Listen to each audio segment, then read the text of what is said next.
Hello students. So today's topic is related to helical gear wear strength calculation. We already discussed about the bench strength calculation, and now the next topic that is related to wear strength.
So here this is the diagram related to helical gear. So if we observe this diagram from the side view, this is single tooth I show here, and this distance is called as face width B. FW is the wear strength. FW in wear strength in normal plane. This distance is B upon cos psi, where psi is the helix angle. Okay, so helix angle is nothing but the teeth inclination with respect to the axis of the helical gear. So this is called as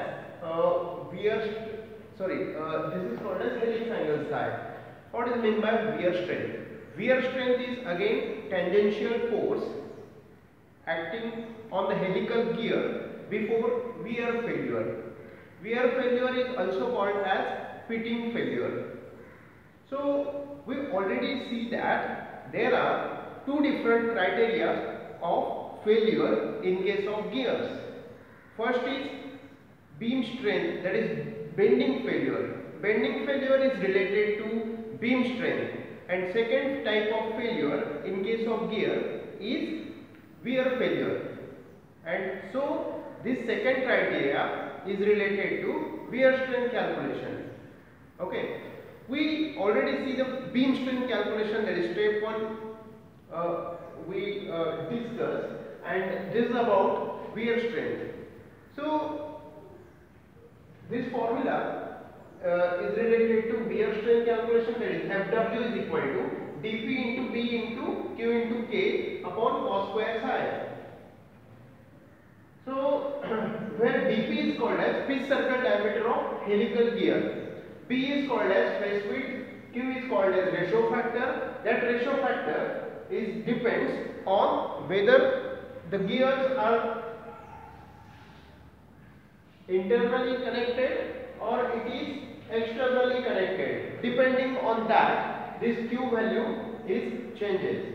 So Q is equal to 2 times Zg upon Zg plus Zp for external gear pair, which is equal to 2 times Zg upon Zg minus Zp for internal gear pairs.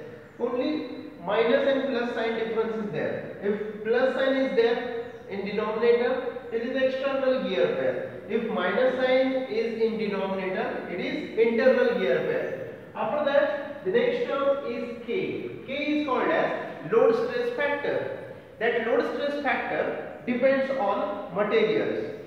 Whether we use both materials as steel material for pinion as well as gear, or whether we use cast iron material for both the gears, or whether we use steel material for one gear and cast iron material for another gear. So what are the empirical relations?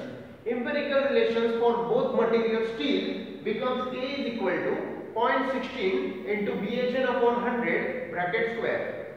BHN is called as Brennan hardness number. That value we are getting from standard design data book. If we refer PSG design data book, in that also we are getting this BHN value. BHN is related to materials. If we choose any material, particularly for example if we choose steel material, then we will get the BHN values. Along with BHN, we are already gave the SUT and SYT values also. So next combination is if we use both materials for pinion as well as gear is cast iron, then K is equal to 0.21 into BHN upon 100 bracket square. This is the formula for cast iron. But if we use combination of material like for pinion steel material and gear cast iron material, or opposite for pinion cast iron material and gear steel material, then our formula changes like this. K is equal to 0.18 into BHN upon 100 bracket square. So only these starting values are different. Okay, if we use both material steel, then value becomes 0.16. If we use both material cast iron, value becomes 0.21. If we use combination, this value becomes 0.18. But this bracket becomes same in all three formulas. BHN upon 100 bracket square. Okay, so this is about the FW. And one more thing, that is psi. Psi is nothing but helix angle. We already discussed this helix angle. Okay.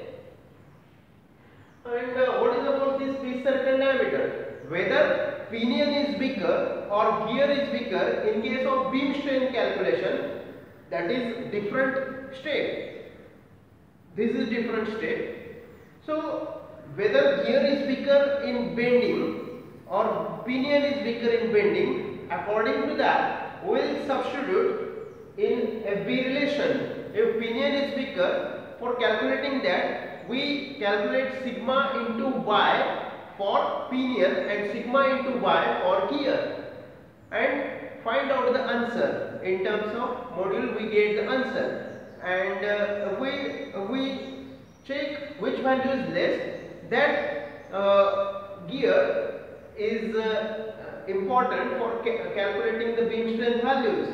But this is the different criteria, that is wear failure. Whether pinion is bigger, then also this pitch circle diameter becomes dp, and whether gear is weaker, at that case also here we substitute dp value. So this formula is constant, this is not changes. Okay, so Fw is equal to dp into b into q into k upon cos square psi.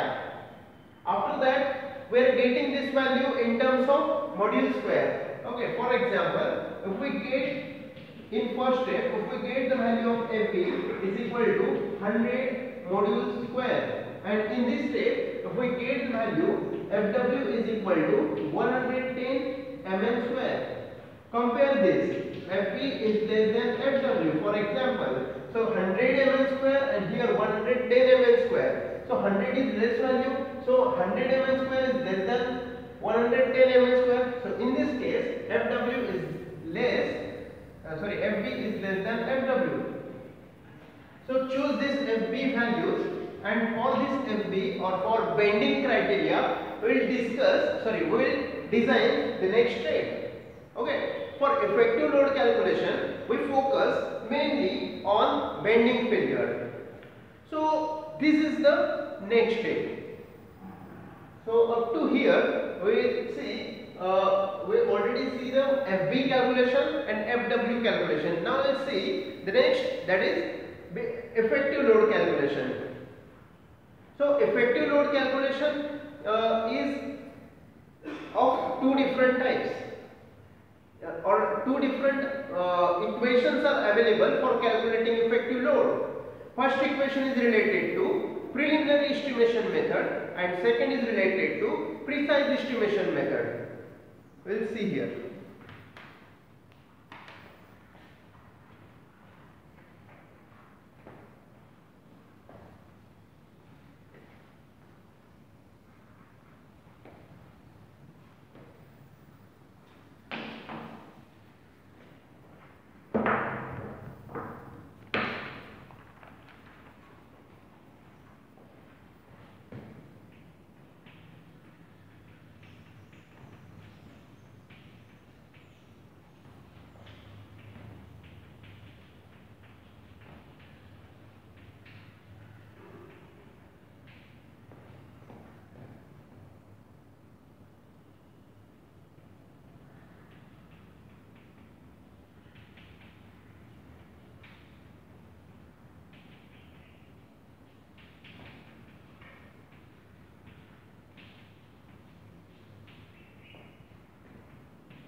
So first method is preliminary estimation method. Why it is called as preliminary estimation method? Because at this stage dimensions of gears are not available. So this is approximate method, as dimensions are not exactly available. So we will use this formula. F effective is equal to Ka into Km into Ft upon Kb. or it is also called as Ka into Km into P upon Kv into V. Okay. What is this effective load means? Effective load is again tangential force. Tangential force acting on the helical gear tooth. I already told in our first lecture that this tangential force is the only important force for transmitting the rotation or power or torque from one position to another position. So, three forces are acting on helical gear, that is tangential force, radial force and axial force. Axial force is also called as thrust force. So this axial force comes due to the inclination of the teeth. As teeth are inclined, this axial force comes in the axis direction. But in case of spur gear, as teeth are parallel to the axis, then due to this reason, this axial force is not coming in spur gear. And what is about radial force? Radial force comes by default, but as the value is less, so we neglect that value. So only important force is tangential force, but what is about this factors? Only Ft is the theoretical force, but what is about these factors? Ka, Km and Kv. K is called as application factor, or it is also called as service factor. Why it is important? Because when we start our machine at initial stage, torque becomes very high. But when we run that vehicle or machine, then the torque value becomes less as compared to initial condition. That running torque is also called as rated torque. So always starting torque is higher than rated torque. So these fluctuations are created in that machine. So to compensate that, Lewis assumes or takes one factor that is called as application factor, Ka. We see these K values in our first chapter, that is spur gear design. In that chapter, we will see that Ka value will find out by using which machine we use as input power and what is the output machine. Okay, depending on that, we will select this Ka value. And one more thing is there, whether we use that machine for 12 hours per day or 24 hours per day. Depending on that condition, we will choose Ka value from standard available table. Okay. Now next important factor is called as Km. Km is called as load distribution factor.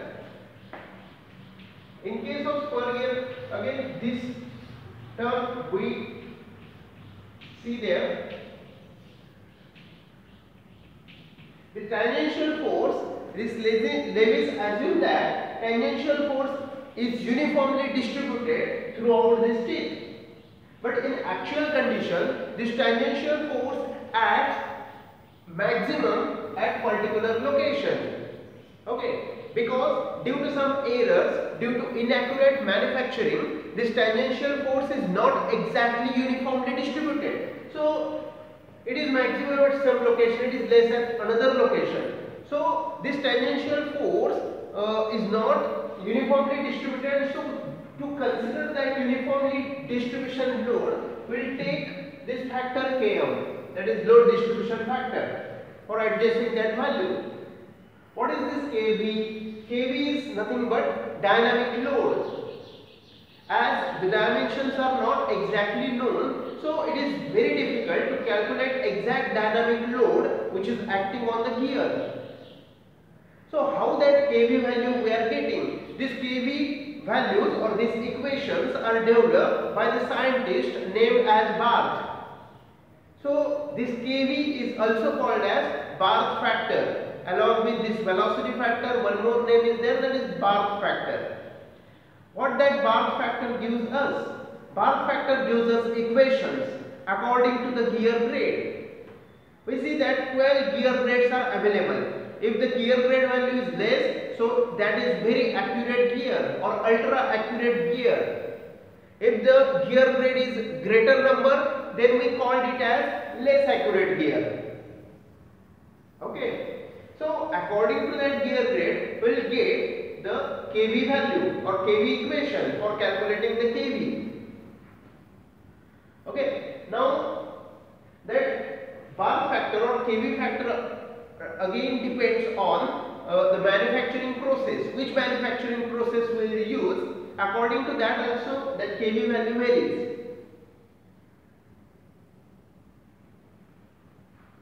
So this is one formula for calculating the preliminary that is effective load by using preliminary estimation method. What is this FT? FT is called as theoretical tangential force and the calculation is power upon pitch line velocity. V is pitch line velocity. V depends on whether we have the values of pinion or we have the values of gear. If pinion values are available, it is also possible to calculate the pitch line velocity. If gear values are available, then also possible to calculate V.